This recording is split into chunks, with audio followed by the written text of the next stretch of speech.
Before becoming governor, I was a businessman.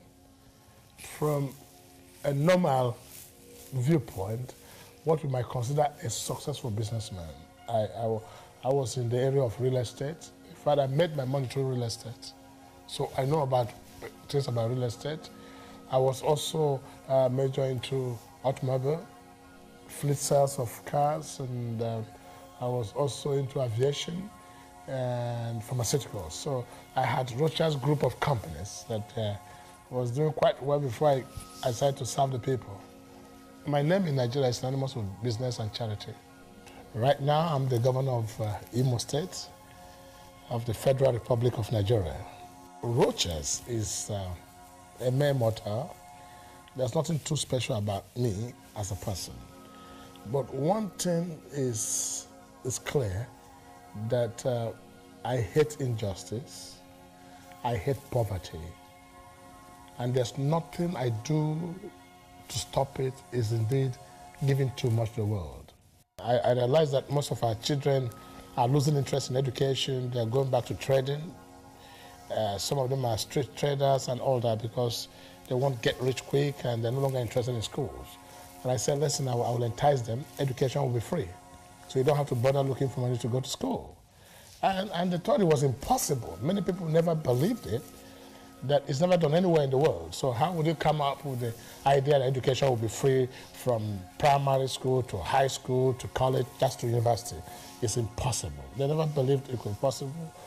The people of Imo State are predominantly educated people. The literacy rate here is very high. And I would say the literacy rate here is about 90%. So everyone here could communicate in English language. And so our main industry here is education.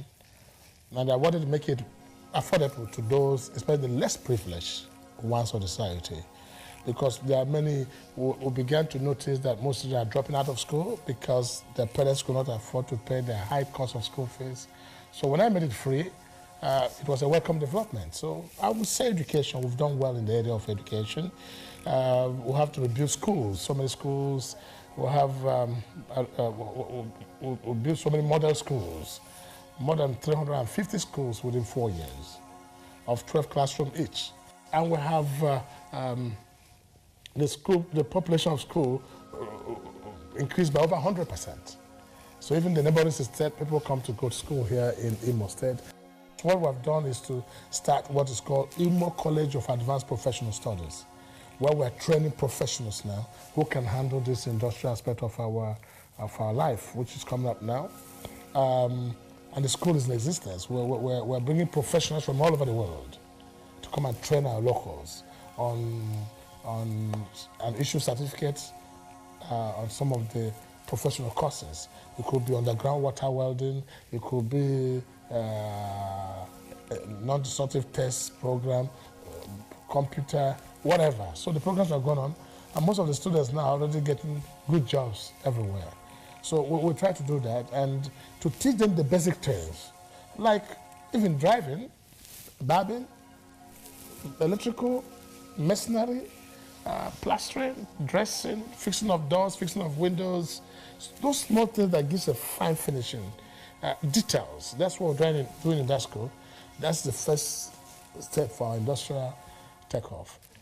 When I came in, our health sector was nothing to write home about. People prefer to go to private hospitals as the public hospitals are no longer working.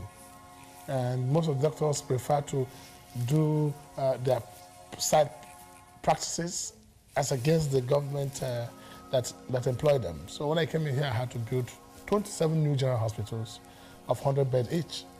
And that has just been finished, and people are beginning to have confidence now in the public hospitals, because when the public hospital is better than the private hospital, there's an automatic shift. Just like when the public schools are better than the private schools, people go. People are always looking for the best to go. So the hospital environment looks better now with the project we have at hand. Well, Imo is a great land, blessed land, more than many states in the world.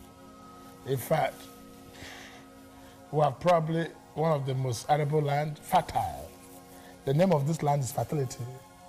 whatever you plant grows. And sometimes we don't need even the fertilizer or manure to get them grow, or naturally they grow on their own. And this is how to tell you that everything here does well on the soil.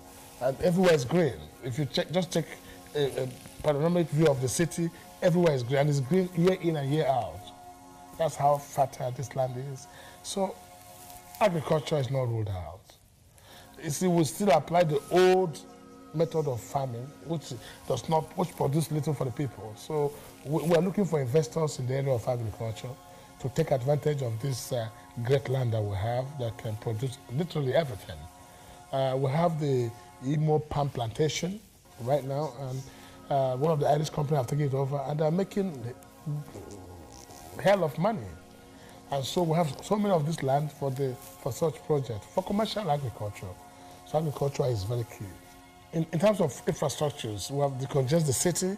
You have some new roads now coming up, and the old traffic system is all gone, as vehicles, motorists can move freely without having to wait for 1 hour to get to a distance of less than 10 kilometers. So in terms of opening new roads and doing road infrastructure has been very, very key. And then other infrastructure development, like in the areas of housing, we have a project at hand for about 1,000 houses, apartments standing on 18 floors. The project is ongoing. And we also have built a beautiful, I must say, international convention center where we hold functions. And interestingly, we now can host major functions. The Nigerian Bar Association, which has never been in this state for over 20 years, now came during my 4 years to host their convention. And that brought a lot of resources to the state, energizing the local economy. And we're blessed with a beautiful lake, green lake, and it's called the Oguta Lake. It's like a virgin lake, not tapped. We have very great plans for it, and I hope before the end of my 4 years, the Oguta Lake will be bubbling with activities. And that will encourage a lot of tourists coming to our state. But naturally, Owerri is a fun city. It's an old traditional city that people believe that if you come here, you have the best of time. You have a wonderful time, a wonderful weekend. So naturally, historically, it's been a place of fun. Sports, I think we're one of the best in the country. Things that have to do with sports, things that has to do with movie, this is the headquarters of it. We have produced some of the finest players in the world that has come from here. Kanwanko, the popular Kanwanko, grew up here. And we have a lot of them like that. In the movie industry, there's too numerous to mention. And we're doing very well in sports. The challenge we have here is that sports isn't seen as business yet in this part of the world. Unless, of course, you excel and you're able to go abroad and get a greener pasture.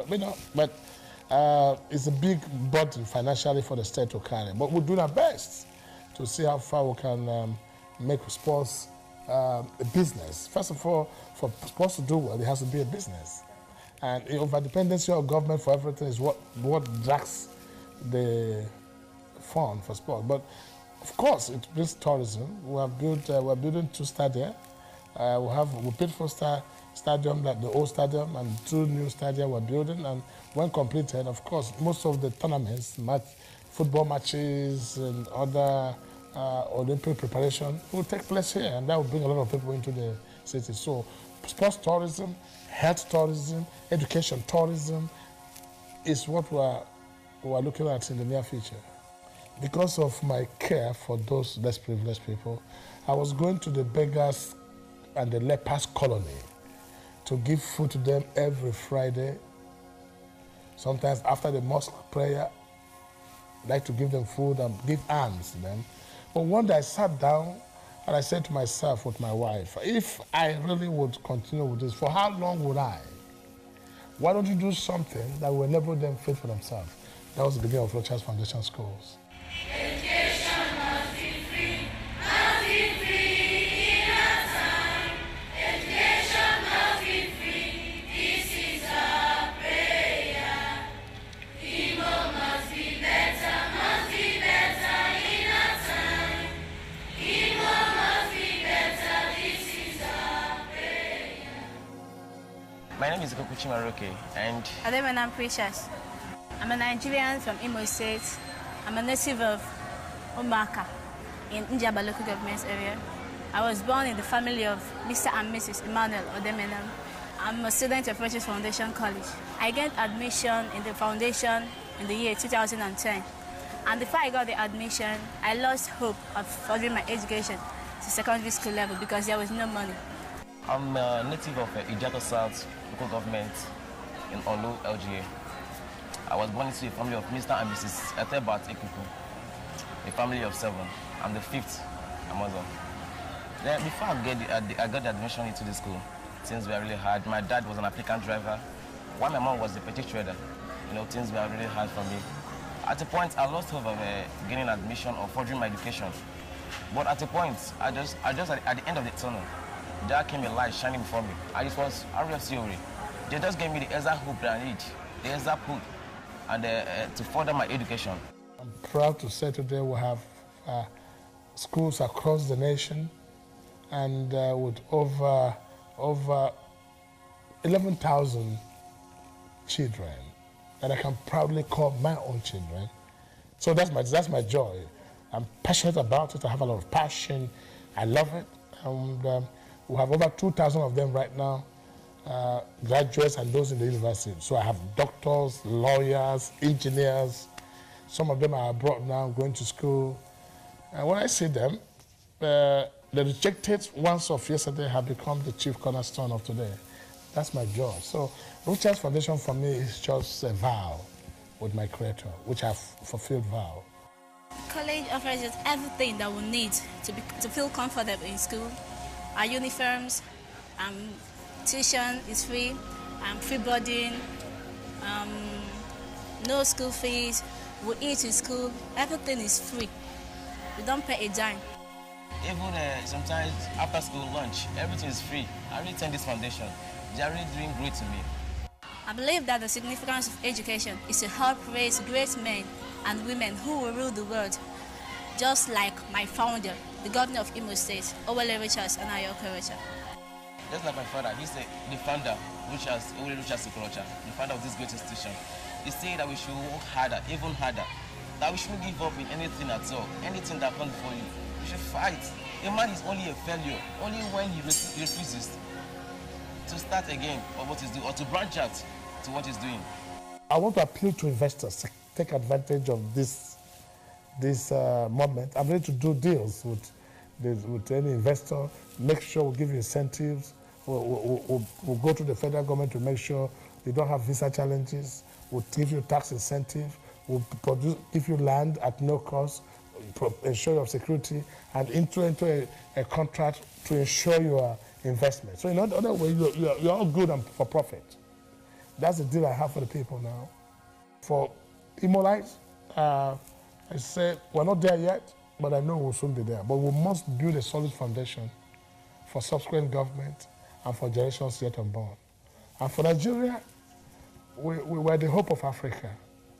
We're the sleeping giant of Africa. But I said to the world, we'll soon rise. And I believe the time has come.